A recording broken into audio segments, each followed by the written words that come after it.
మిగిలిన వాళ్ళకి. లేచి ఏడి అర్జునుడు ఏడి, ఏడి అర్జునుడు ఏడి అన్నాడు.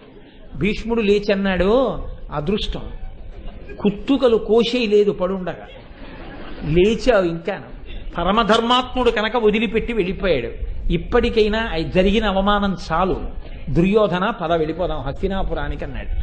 బాధగా తిరిగి వెడుతున్నాడు. ఊరుకోలేదు అర్జునుడు.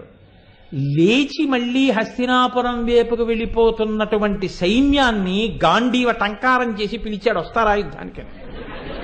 మళ్ళీ దేవదత్తాన్ని పూరించాడు, ఏమైనా సత్తా ఉంటే రండి మళ్ళీ. అయినా వాళ్ళ గురించి కాదన్నట్టు వెళ్ళిపోతున్నారు వెనక్కి చెయ్యి చూడకుండా.